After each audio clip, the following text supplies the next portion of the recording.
You know, I almost never say something like this, but I really don't care for how this one is laid out.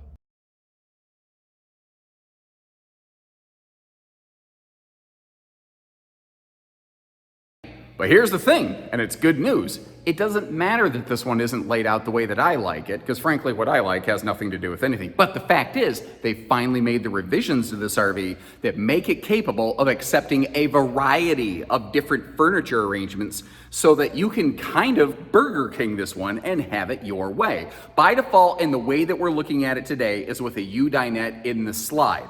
But you can now swap in either a theater seat or a hide-a-bed. So if you want a sofa facing directly across from the entertainment center, you can do that instead of doing a 90-degree neck crank. You can set this one up any way that you please. And I really think it's the shift in the matrix that this RV needed for a lot of people. Because other than that, if you look at the size of this thing, if you look at the insane amount of countertop space and the redonkulous level of cabinet storage, this is a rock solid RV, but they didn't just revise a couple things in the living room. They completely rebuilt the upper deck of this.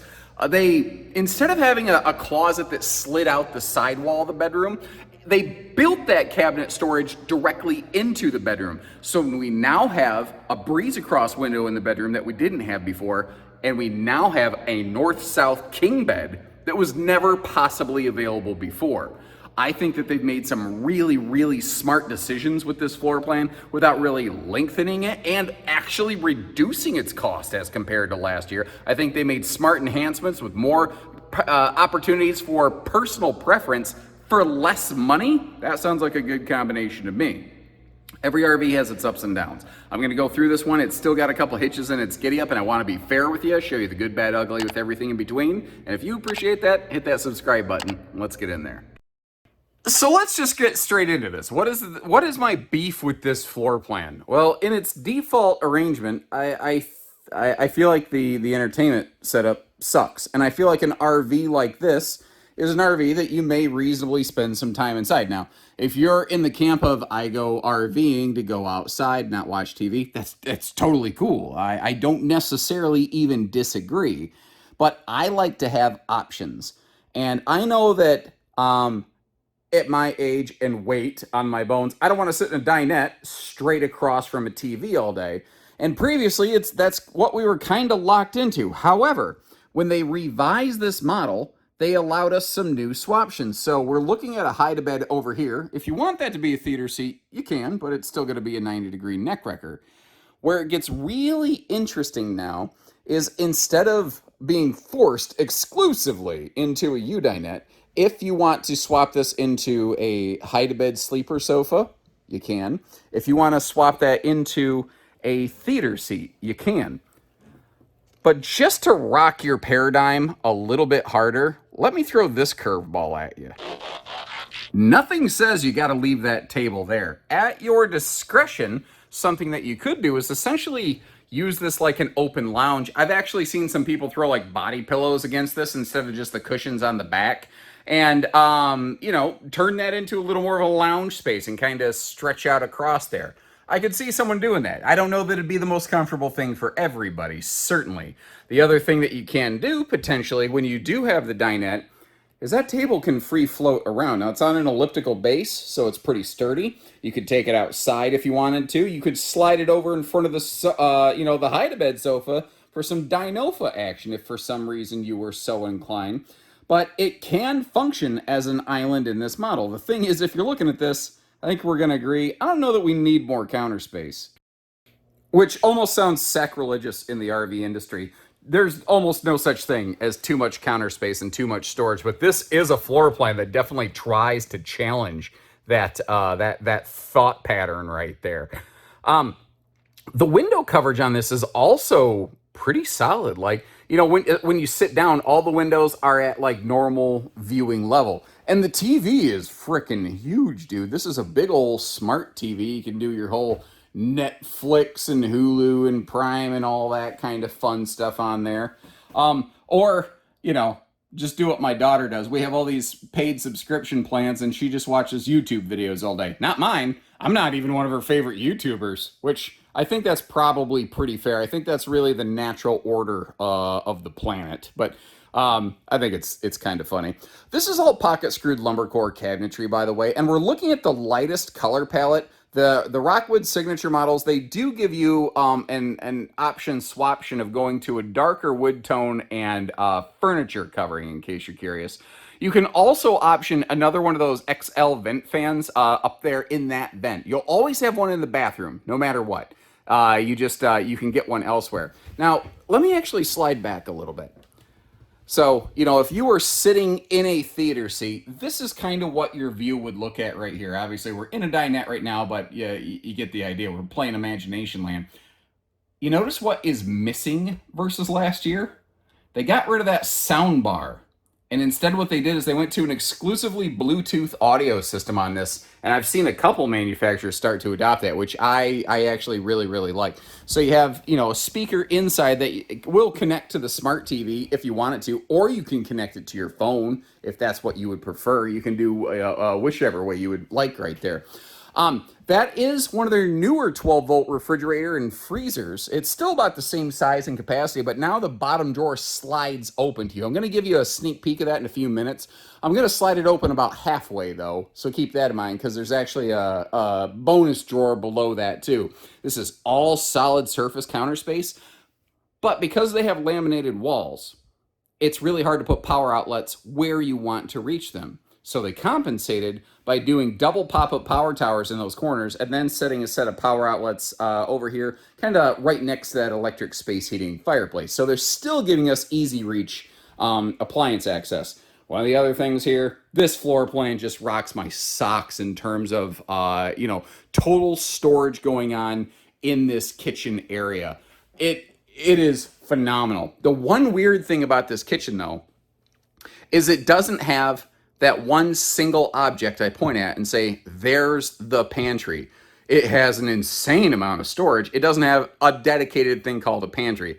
I feel like I can give it a pass on that, though. All the drawer space, the built-in wastebasket, plentiful counter area, it works for me. And even though I demonstrated how you could pull that table over to use it like a pseudo island, I personally really like no island living kitchen arrangements because they just look and feel more open and airy while actually giving us a smaller, easier to tow, more affordable RV.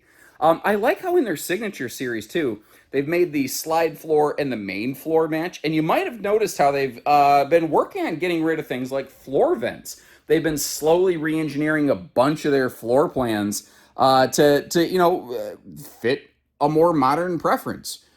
Something I always look at too is general fit and finish. And I'm like, crown molding is one of those areas. Crown molding and little trim is where factories tend to just fall apart. And this is really solid. This is like everything I'm seeing looks really good, but that's kind of the thing. That's sort of what Rockwood and Flagstaff are generally known for, is really good fit and finish. Little bonus storage there above the sofa. And again, by default today, we're looking at a hide-to-bed sleeper. There, you could go dual hide-to-beds, dual theater, any combination thereof. We already kind of talked about that. I don't want to repeat myself too much, but I think it's important to, again, mention you can set this one up the way that you want. The only real thing that they don't offer, like this is a very similar floor plan to a Reflection 150 called a 270BN, 270 Breakfast Nook, which has a little L-shaped mini bench sofa over there. Not sofa, mini bench dinette. That's the only thing that this one doesn't really offer. I think that actually would have been really cool. I know Jayco has a version of that coming out now called a 27MLC. Hopefully I don't forget. If I forget, leave me a note. I will leave you some links to those in the video description, okay? And if I forget, let me know and I'll catch up with you. By the way, one of the things that they're doing here too is they're kind of just, holy cow, the magnet on, oh my gosh, I can't get this, oh, there we go. The magnet on that is absolutely no joke. But your solar charge controller, your main control pads, all located right here. One of the cool, now, part of the reason this is stickered up is we're actually in a prototype, so they're still kind of figuring certain things out. Like which tanks go to what things and all that fun stuff. Your bathroom is very similar to what we saw before, but with the way that they revised the bedroom and bathroom kind of interact a little bit, which is why you have this big bulky cabinet looking thing in the bathroom. The thing is, you're probably, if you've seen fifth wheels or even a lot of travel trailers, you've seen this arrangement before. It's a very effective arrangement.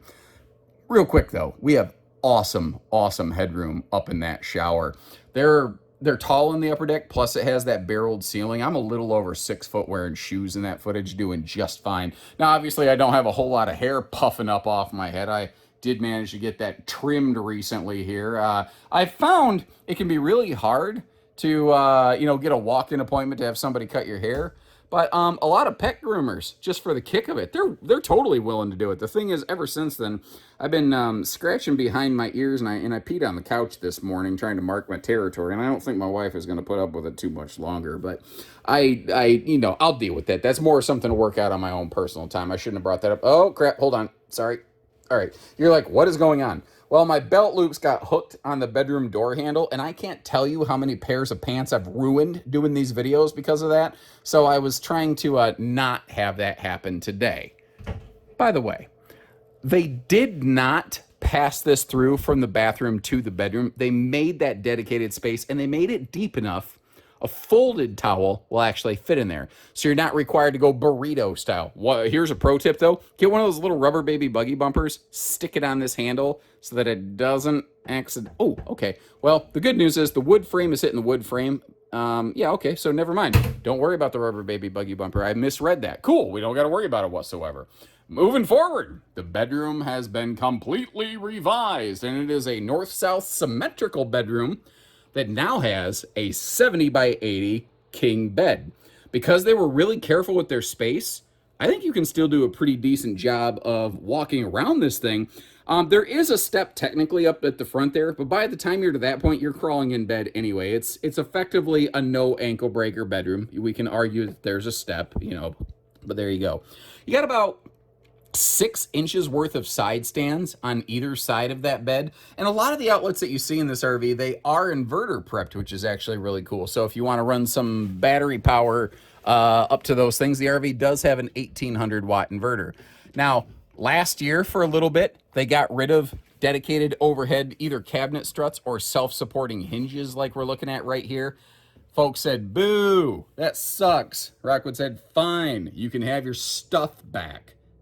And I'm glad to see it. I'm glad they did that. They probably weren't as begrudging as I indicated. Lifting the bed up here, it is gas threaded. It is very easy lift. And as you can see, there is a lot of storage going on under there. Now, that's stuff you're not going to use every day, but it's there. It's available. It's fine. That is yet another smart TV, by the way.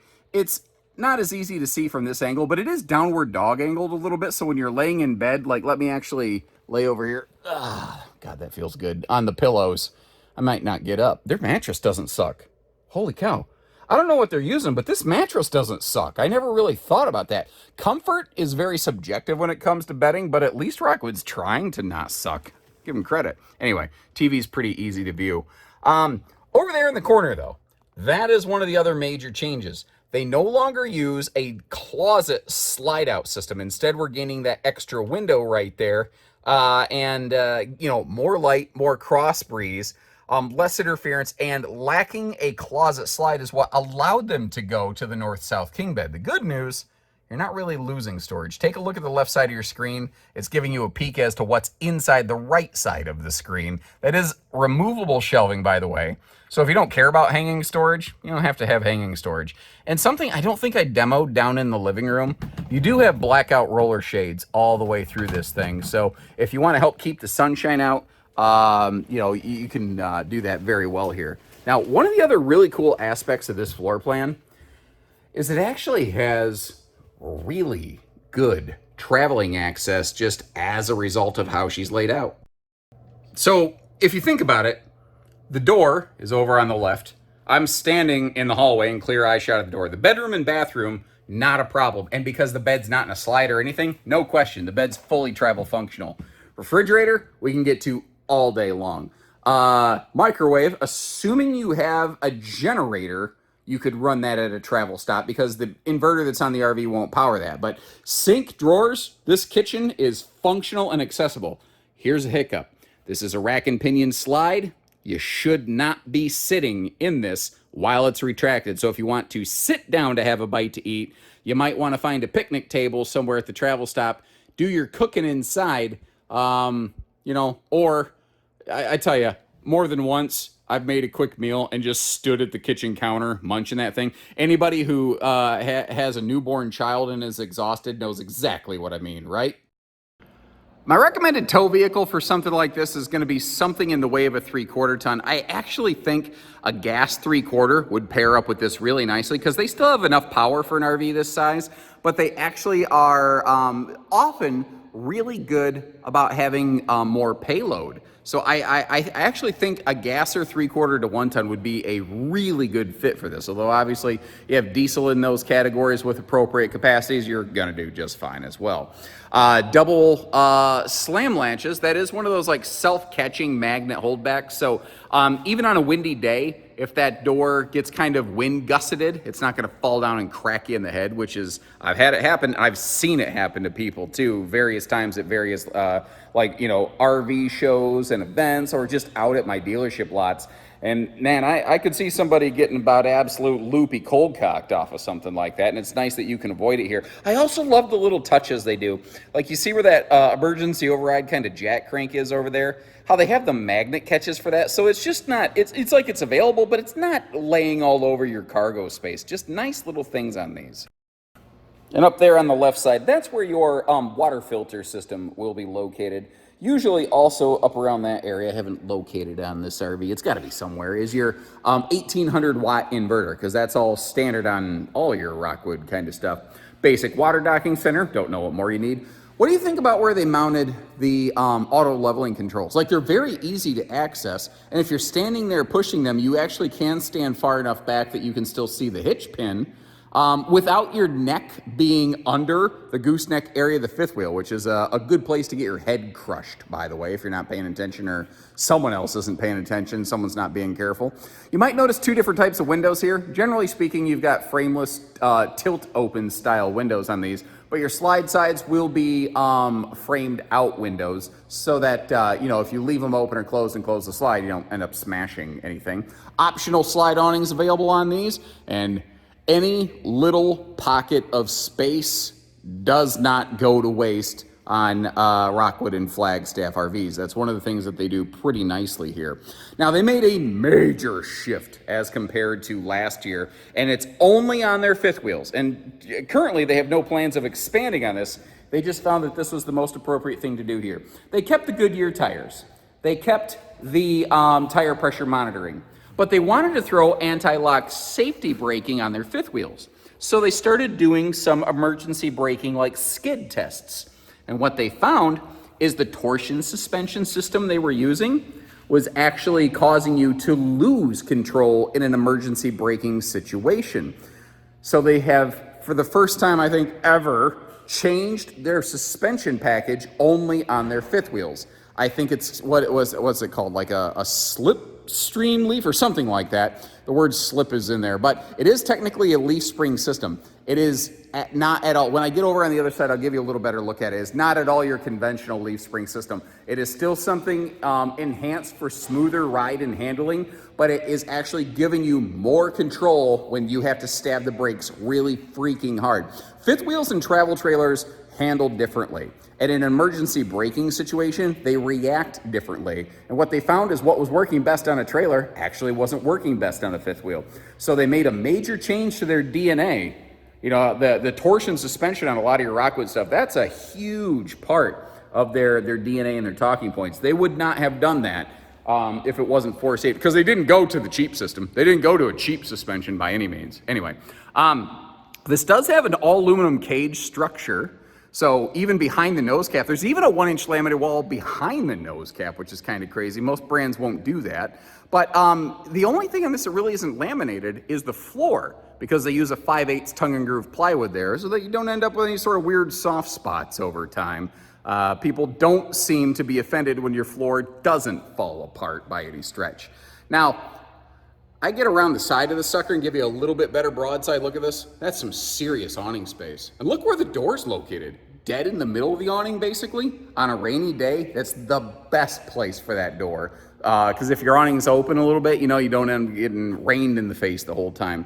Now, underbelly, enclosed. It does have a radiant foil barrier. It does have holding tank heaters, factory standard. So that's all, you know, all that stuff is there. The only real major equipment change they made this year, again, is really what they did here with the suspension. So let me get you a little bit better look at this. As you can see, that is not any sort of conventional leaf spring system by any stretch of the imagination.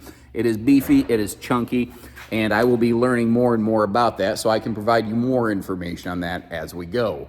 Backing up here, in the back corner, right next to the kitchen stuff, is where your water heater is located. And that's awesome for, like, you know, doing dishes without wasting a lot of hot water. It will take a little bit longer to get the hot water up to the shower, though. It is gas, it is electric. It's not like an on-demand water heater. I think that's a 10 or 12 gallon holding tank on that. It will get you, I think it's like 22 gallons of hot water per hour on fast recharge mode. Oh, by the way, back here, I should have opened this. I should have grabbed the thing that goes with it. It's a full hot cold outside utility shower. It has that little coily hose with the sprayer handle end equipped with it. I just forgot to bring it with me. You do have a 300-pound accessory hitch on the back. This is auto leveling, by the way, and this RV is small enough it's going to be a 4-point auto leveling, not a 6. It's electric, not hydraulic. You just don't need hydraulic for something this size. The weight category isn't there.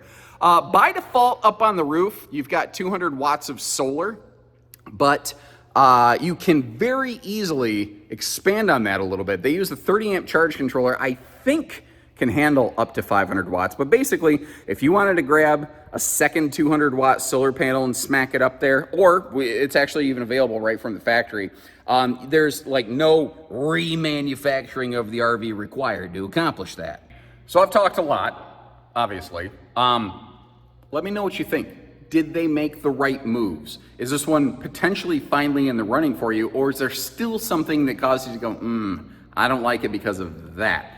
Let us know what that is, or if you think it's great, let us know that too. And if you appreciate what we do for you, hit that subscribe button. And in the meantime, check the links in the video description, whether you're curious or serious. If you want to see the price tag on one of these, it'll be listed right there for you, along with any of these that we have in stock. Short of that, take care, stay safe, have fun, and happy camping, everyone.